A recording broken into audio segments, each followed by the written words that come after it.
The cold wind cut through the streets of London like a blade, yet the royal guards stood motionless outside Buckingham Palace, their crimson coats stark against the grey sky.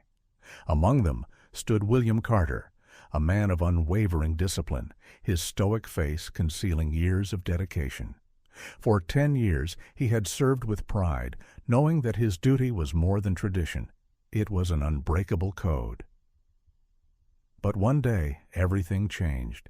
It started with a small sound, barely a whisper against the howling wind. A child's cry. At first William ignored it, as he was trained to do.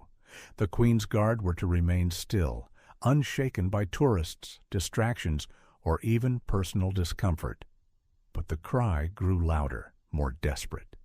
William's fingers curled into his palms inside his white gloves.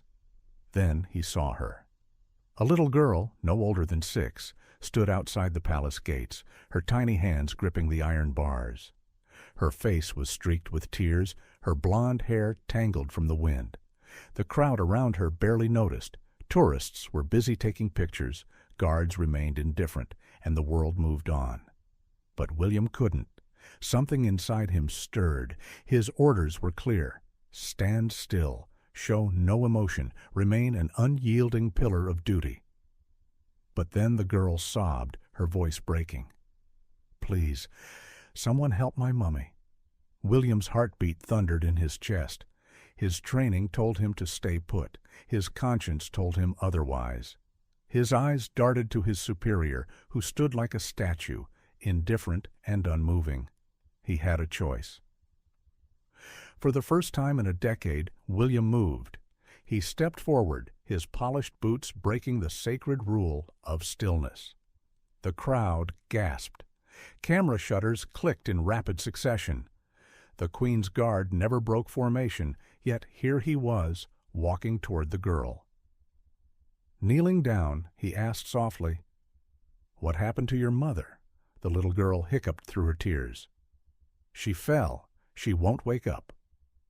She pointed to a woman slumped on a bench nearby, unconscious. No one had noticed. No one had cared. Without hesitation, William turned. His commanding officer's voice was sharp.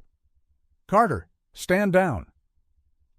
But William didn't. Breaking all protocol, he rushed past the gates, his disciplined stride turning into a sprint. The murmurs of the crowd swelled into shock as he reached the woman and knelt beside her. She was barely breathing. Her lips were pale, her pulse faint. "Medic!" William bellowed, his deep voice cutting through the air.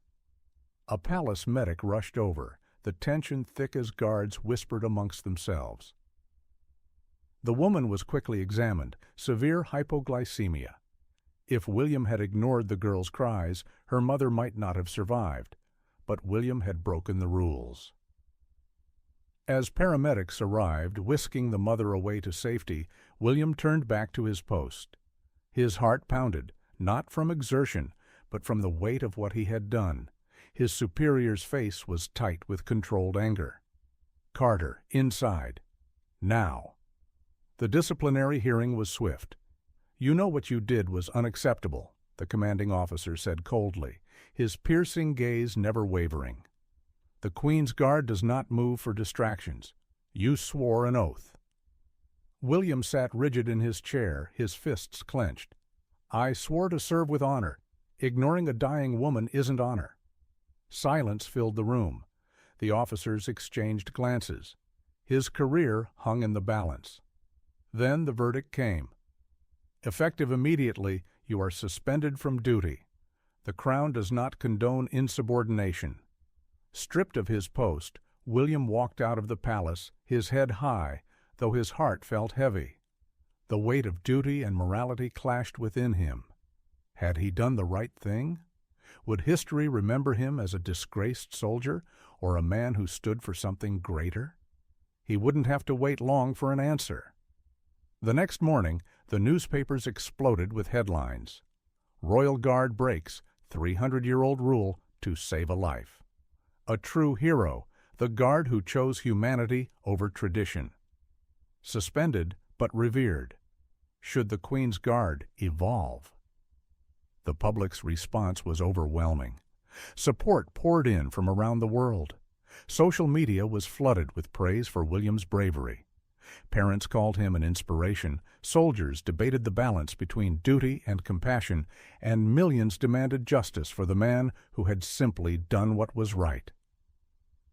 Days later, a letter arrived at William's door, an official royal summons. Standing before the Queen's advisers, William expected reprimand. Instead, an elder official cleared his throat and spoke. His Majesty has reviewed the events and recognizes the moral courage you displayed. The Royal Guard is an institution of tradition, but even tradition must acknowledge the value of human life. Therefore, your suspension is lifted.